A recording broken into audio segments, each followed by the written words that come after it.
Yeah. Doobie doobie doo. Do wrestling in the basement. Do wrestling in the basement. That's the new intro for wrestling in the basement. Okay. Yep. It started. No, that was the intro. Do wrestling in the basement. Do wrestling. That was in the basement. You half-assed it that second time. Yeah, whatever. Thor and Brian, Space Boy Banner, wrestling in the basement. Right? Same shit. Same stuff. Same channel. Different shows. Clash of Champions 2017. It was we were a little late because if you were with us earlier, and I don't know why you wouldn't have been, we were doing our episode 100 of our actual. I can't believe you're wearing another one of those stupid tiaras. It suits you though. Thank you. You are a pretty princess. Thank you. The couch says the princess part's accurate. He's not sure about the pretty. That's 100% true. But we were taping that, so we missed like the first 45 minutes of the pay-per-view. So like after that, the pay-per-view got over, we watched Talking Smack, and then we figured they were going to start the pay-per-view over like they always do, but they didn't. So we started over and then watched the first two matches. So long story longer, we're here now to talk about it. There was a pre-show match with Mojo Rawley and Zack. I want to say Zack Snyder, but he's the director. Zack Ryder. Man, we missed a good pre-show match. That would have been amazing. That would have been absolutely amazing. And the fate of the DCEU is on the line. Yeah. So Zack Ryder versus Mojo Rawley, and somebody won that match. I'm sure of it. It was probably a match of a certain quality, and the winner was probably the right choice. Nice. But the main show started with the Intercontinental title match between Baron Corbin, Dolph Ziggler, and Bobby Roode. This was a pretty solid match, I gotta say. Like, I mean, I would put it above pretty solid. Here's what I'm gonna say: when we watched the pay-per-view from the women's match to the end, I was like, "This is probably the worst pay-per-view of the year." At that point, okay? Really? Yeah, I was like, "This is god awful." Everything. I didn't really like anything. Right. Yeah, like I didn't really like, and we'll get into why I didn't like some of the stuff that came later, but I didn't like a lot of it. So after we watched the first two matches last, I was like, man, this was a pretty decent pay-per-view. Because those first two matches and that Intercontinental Championship, like you said, it was better than all right. It was a really good match. Like, crowd was way into it. It had a lot of great spots. Everyone looked really good in the match. Like, nobody looked bad, like maybe in some later matches. Shinsuke Nakamura, I'm looking at you. Yeah, and Ziggler was in that match. Yeah, and Ziggler was in that match. Weak. And Ziggler won the effing match. That was the most impressive part about it. Like, I really didn't expect Dolph Ziggler to win that match. The last thing I expected was Dolph Ziggler to win that match. Yeah. I would have rather seen Bobby Roode win that match. Of course you would. Of course I would. And especially after Dolph Ziggler was on a podcast recently, and it really sounded like he's going to be leaving WWE soon. So to put a belt on him now, it makes zero sense. And then what the hell are they doing with Corbin? Yeah. I swear, if it's Corbin and AJ now, we'll get to that later. But spoiler, you really liked that match, right? Yeah. Yeah. Well, okay, that's it. That's all you gotta say. I really liked it. I don't know what else to say. Great. So the second match was the Fatal 4-Way for the tag team titles. The Usos, New Day, American Alpha 2.0. I was like, I don't know. I know the last one, but I don't know who those. The Rusev and Aiden English, which are, I think, my new favorite tag team going. Really? I would love to see a program between them and Breezango. I think the promos and the stuff around it would be amazing. I agree. But they did the 12 Days of Rusev, which were all awesome, because every day is Rusev Day. So happy Rusev Day. I forgot to get that out of the way right out of the snap. Actually, we should start every Wrestling in the Basement video going forward with Happy Rusev Day. Write that down. Okay. So this was a really good match too. The crowd was super into it. The way they went back to back with these two stellar matches, and these were the two matches that had the potential to steal the show, going into the card. Because I was really not hyped for this. I hadn't watched wrestling in I didn't watch it all last week, and it was like WWE week on USA, and I was way too much into Star Wars. But then I watched Clash of Champions, and like I said, I liked it. The first two matches were especially good. the Fatal 4-Way Tag Team match was no different. It was an astounding match, but it had a lot of great talent in there. Gable looked amazing in that. Rusev looked amazing in that. Everyone got their spots. Obviously, the Usos look good. New Day looks good, like always. Usos retain, which I'm cool with that. I mean, would I like to see maybe something a little bit different? Maybe, but Usos work so well right now. And it's not bad if they win. I mean, it's not like the way the match was set up, none of the teams, it wasn't like, not to pull a U, but you know, where Shinsuke looks horrible and you know what I mean? None of the players in this match look bad. Even though the Usos won, it didn't make Rusev and Aiden English look worse or anything. You know what I mean? No one was like, it wasn't like a loss where you were like, dude, what the heck? They messed it up. That and he Shelton looks horrible. Shelton Benjamin part where he like threw one of the Usos like halfway across the ring. That suplex on Aiden English and then suplexing Big E from Chad Gable.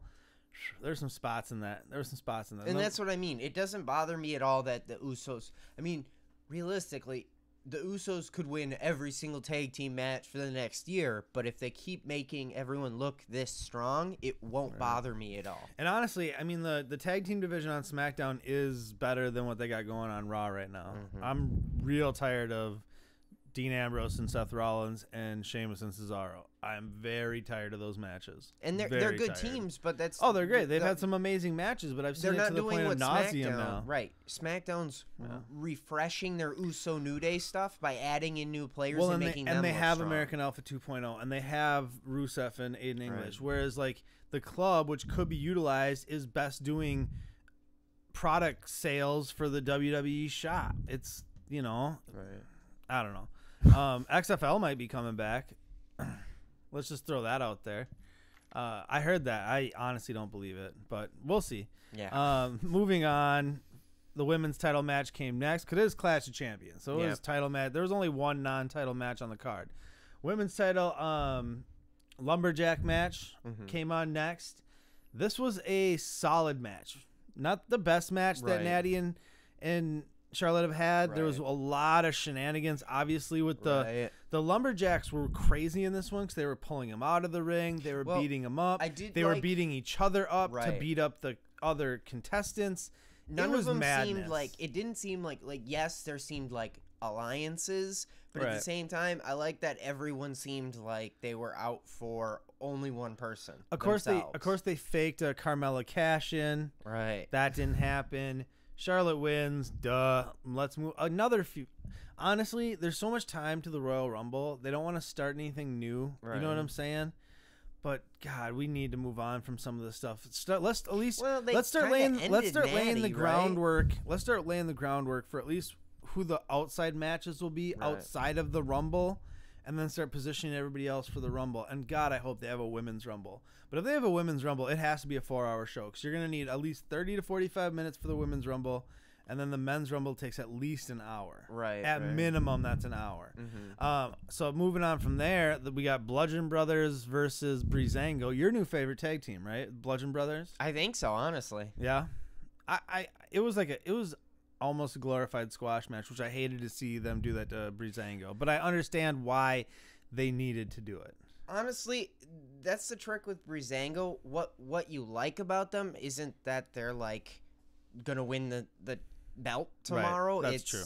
Like who they are as characters, and the fact that they still manage to win once in a while. So taking the L against guys who are like twice their size doesn't hurt them. It helps to build them. I would have liked to seen a little bit longer match and them to get a little bit of offense in. No, I hear you. But you know, it is what it is. Obviously, Bludgeon Brothers win easily. Then we had, I guess there were two non-title matches. Because the Sami Zayn, Kevin Owens, Shinsuke Nakamura, Randy Orton. That's a career match? Tag team match. That's more than a belt? Yeah. That was well put, my friend. Well put. It was a career match. So, Kevin Owens and Sami Zayn versus Shinsuke Nakamura and Randy Orton with not only one, but two special guest referees. We had Shane O'Mac and Daniel Bryan. And I'll be honest, we knew this match was going to be just full of shenanigans from the get. and they did that thing where like divorced people split their house down the half. Like, you take this half of the house, I'll take this half of the house. I was expecting them to pull out the duct tape. So they like did that. That would have been smart.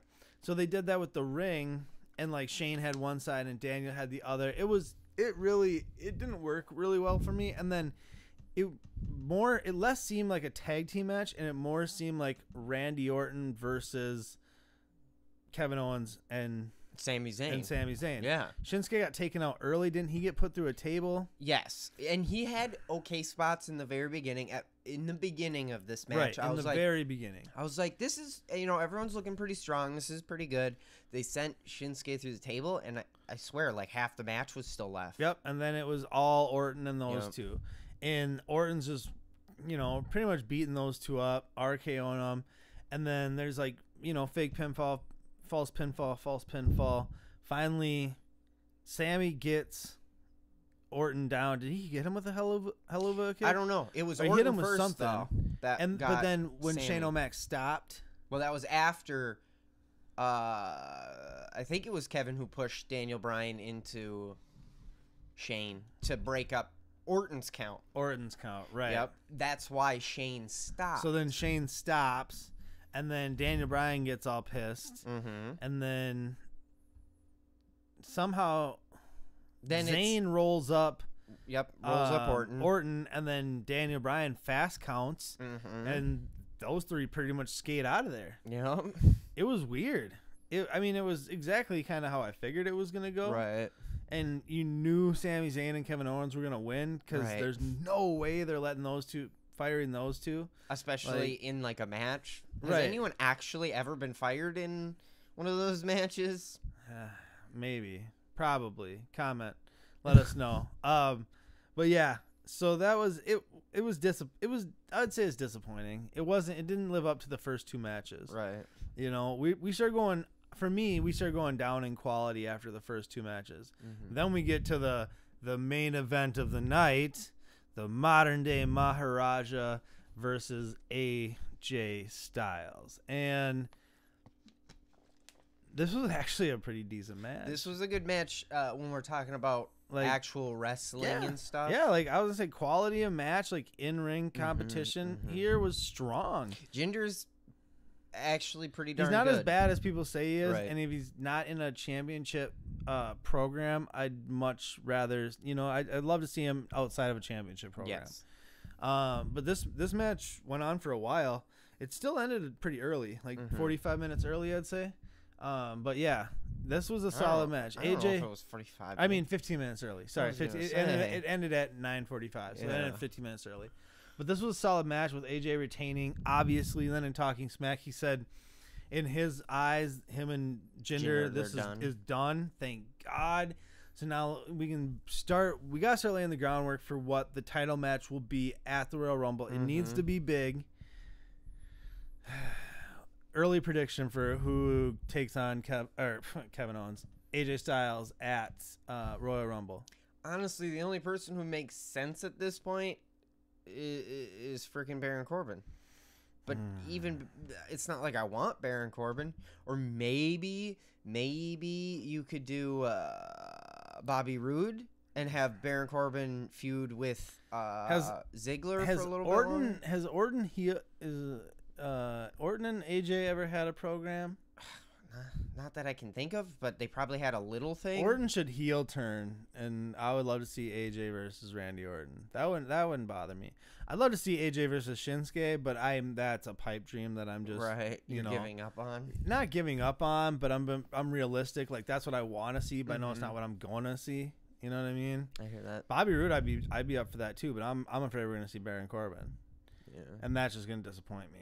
So. But see, Baron Corbin said something about him facing Ziggler. Well, yeah, he needs that's right, because he's got his rematch there. So who knows? And Rusev? I can't imagine them having Baron Corbin lose his rematch. What if Rusev? And then get that spot? Rusev?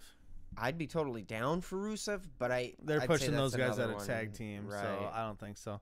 Let us know who you think's going to challenge AJ Styles next for the WWE Championship at Royal Rumble in like 4 weeks, 5 weeks. Holy It's like cats. the 27th of